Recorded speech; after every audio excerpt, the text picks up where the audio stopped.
This image shows a woman in China during Mao's reign, when communism ruled, and it shows how powerful she is, how strong she is. Look at the size of her wrists. They are humongous. She is so buffed out, and she is in a lot of ways sexless. You can almost not really tell that she's a woman, aside from when you look at her face and her hair that is braided. And that is because women and men are supposed to be equalized in communism. Of course, you will never see women as top managers of groups of men, but you might find a woman in a lower management position over a group of women here. You can see that this is hard labor, masonry. She's cutting rocks, and this is, generally speaking, a man's job. This image is promoting the idea that women have the ability, have the capacity to do a quote-unquote a job known formerly that would be only for men. And you can also see that it is nighttime. There are lights in the background, and typically a young woman of this age, perhaps late teens, early 20s, might be at home with a new husband taking care of a little baby. And yet with communism, we don't need her to do that. Even if she has had a child, there are other people who can take care of her baby so she can be a productive member of society. And all in all, she looks pretty happy. She looks to be like she is enjoying being part of this workforce. And then one of the last pictures that we'll see of this is called The Cult of Mao, with a bunch of young people carrying happily the red treasured book, the red book of Mao, Mao's writings. And again, he is considered sort of a godly person whose words are wise beyond any other form of expression, similar to the Bible in a lot of ways. And this is a propaganda poster, and usually propaganda posters show things that are not real, but this image is actually very, very, very realistic. People flocked to him. Everyone wanted to be part of this revolution. Everyone wanted to be near him and to see him and to hear him speak. So this image, as it sort of shows him as a hero figure to all of these kids. That's a very realistic image in a lot of ways. Okay, so the Cold War, finally moving on to the Cold War. It's a global divide between the USSR, the Soviet Union, who are mainly atheists, or at least purported atheists. If people are religious, they have to hide their religion. And we know that there is Russian Orthodoxy, which is a branch of Christianity, and there are Jews, and there are other religions in Russia, in the Soviet Union at the time, but they have to hide their ways, which is a very painful time for many people who have faith in a particular religion. And of course, communism is the rule here, and there was the Warsaw Pact, which is the Soviet Union's attempt at forcing Eastern European nations to turn to communism, with the Soviet Union as the sort of father control figure. And it was forced in a lot of ways. The people did not have a choice in Eastern Europe to become part of this. And it was the Soviet Union's means, Stalin's attempt to create a border between communist East and the capitalist democratic West. Opposing them is the West, Western Europe, Judeo-Christian philosophy, definitely religious beliefs, mainly Christian, but it stems from Judaism, so that's why it's called Judeo-Christian. Democracy and capitalism are the rule in Western Europe and in the United States, of course. And similar to the Warsaw Pact is the Truman Doctrine and Marshall Plan.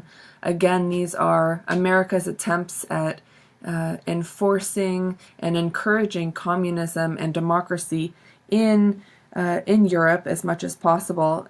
And it works, and it's considered in a lot of ways along with NATO, the North Atlantic Treaty Organization, to be America's quote-unquote empire by invitation. America is in power in these places because people want them there, because America has a huge military and is very strong and is willing to protect these nations as long as they are democratic and capitalist.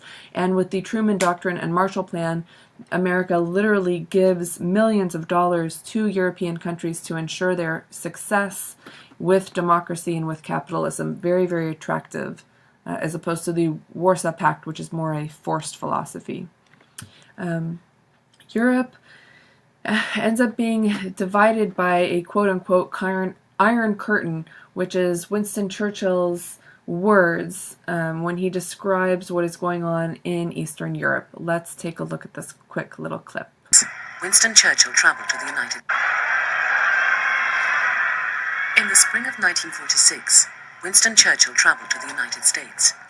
He tried to shock Americans out of their complacency.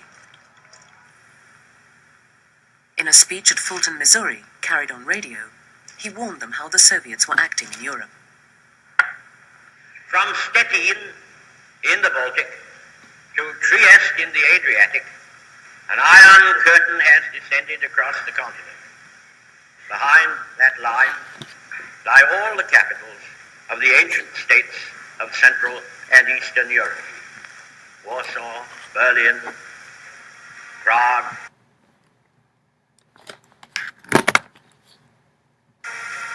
Budapest. All these famous cities and the populations around them lie in what I must call the Soviet sphere. Churchill's vivid picture of a continent divided by an iron curtain helped change the public mood. Once, the press had portrayed an alliance of three equals. Now, Uncle Joe was turned into a scheming despot, forcing whole countries into submission. From the East, Soviet cartoonists responded in kind. These crude caricatures were part of a new type of war, in which governments taught whole populations to demonize the other. An American newsreel caught the new tone. In the background was the growing struggle between two great powers to shape the post-war world. Soviet Russia was expansively stabbing westward, knifing into nations left empty by war. Did you pay attention to those words? Stabbing into, knifing into.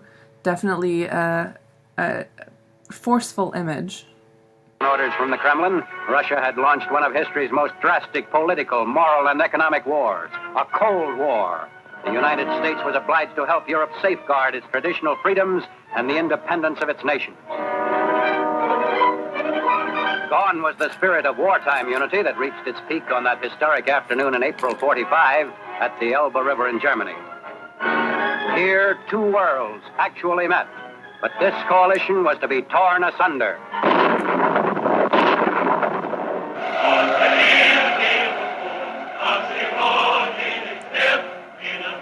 The Soviets also recalled the meeting on the Elbe.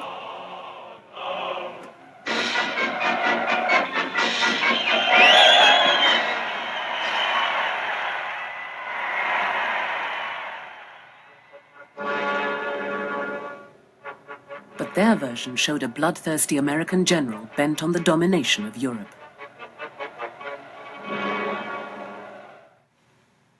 Старая война окончилась. Началась новая. Война с коммунизмом. Я вижу другие сны, господин генерал.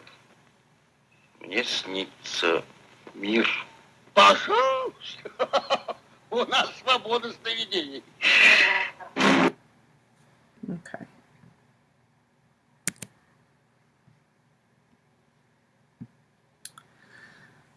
So that speech defining the division of Eastern Europe by the Iron Curtain was meant to scare Americans, and it did a pretty good job of that. The Berlin Wall was actually constructed in 1961, dividing East and West Germany. The Soviets were the ones who put up this wall, and they wanted to prevent what was called brain drain. They did not want people from the east side who had education leaving to the west side.